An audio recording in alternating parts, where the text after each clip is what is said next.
Do you know what? These are probably one of the most useful tools that you can pretty much have in your arsenal as a filmmaker. Multi-tool. It comes in so handy for so many different things.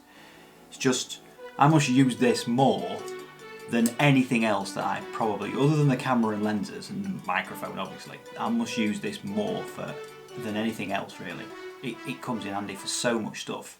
Cutting tape, changing the adapters on tripods, tightening stuff up, just gripping older stuff when you need to grip older stuff. They're really useful, really useful.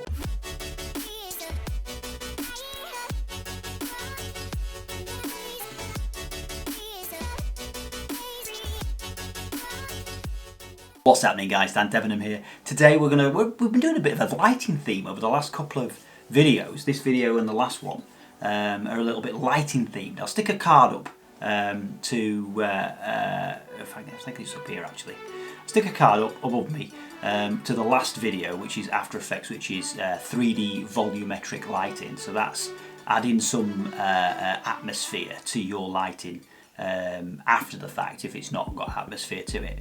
If you're interested in looking at that, give that a watch. I might even stick it on the card at the end as the previous video so that you can see it. It's a decent tutorial that is very helpful and very useful to just sort of up the game when you're shooting a scene effectively. But this tutorial, this is about changing the colour of the lighting to match the scene, so to give you a particular feel, and that can be any colour you want. So let's, without further ado, dive into Premiere Pro and let's have a look how we actually change the colour of lighting. In Premiere Pro, we're going to be in the colour selection area, so we're going to be able to colour correct, and that's what we're actually going to do, is a form of colour correction. And then over in the Lumetri colour panel, what we're going to do is we're going to come to HSL secondary, and that's where we're going to be working in. And we're going to be changing these lights that are in amongst this this background here, and it doesn't really matter whereabouts we are in the clip because we're going to be changing them all the way through. It's going to do that for this entire clip from end to end. So first things first, what we do is we come up here and we come to the set colour and we click on that, and then we click and we just drag. And as you can see, as I'm dragging, look, it's giving me a selection on the sliders, the HSL sliders. So I'm going to select this sort of orange colour here, and I'm going to widen it out by clicking on here, and as you can see it's gone grey, and that allows me to see what I'm actually selecting. So what I'm going to do is I'm going to select a little bit of that, and I'm going to widen it out, feather it a little bit here so that I currently get as much as I can. And I'm going to move this along a little bit here, and I'm going to just make this a little bit bigger, and again I'm going to feather it out slightly, and that's going to just make sure it collects as much of the colour that I want to collect as I can get.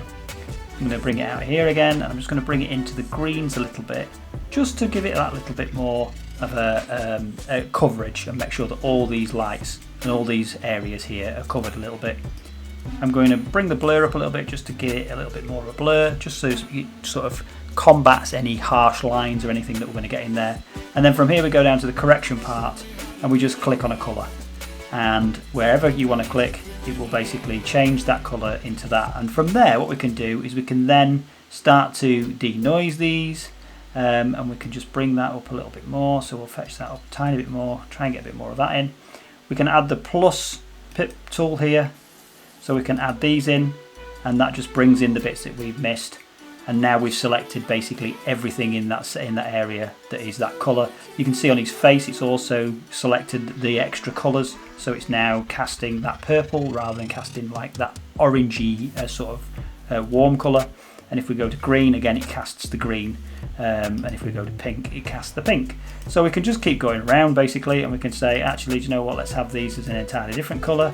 Let's go with something really sort of light, or let's go with something quite dark. So we can go, let's go with this here. And here you've got like a whitish colour, so it gives it a different feel. And again, all this does is basically give your entire scene a slightly different feel, or a slightly different look or emotion. So we can see here it's fairly red and warm, and then we can go into greens and we can see that it's got a little bit more of an earthy feel to it, or we can go to blues and purples and we can get sort of like a colder feel to the whole scene. Such a simple and easy technique to use to give the viewer just that little bit more of a feeling of what you're trying to say, what your story is trying to deliver to that viewer. And it just means you can give it a bit more of a poppy feel, or you can warm warm the scene up, you can cool it down a little bit, you can give it a bit more of a rave vibe if you want to. There are so many different things you can do, and all these little things add up to sort of cement your story and allow the viewer to get that emotion from that story by doing all these little tricks and all these little things that you put in place in order to get the viewer to feel and think in a certain way. Such a great technique. So I hope you did find it useful. While you're here, if you've got time, watch another video. Do subscribe and like, because I mean that always helps the channel. It tells me, it gives me feedback on what it is that I'm doing and that whether I'm doing it right or wrong. And of course, if you have any issues or any advice, or you just want to chat, do leave a comment below. I do respond to those. So with that, I will see you guys in the next one. Peace.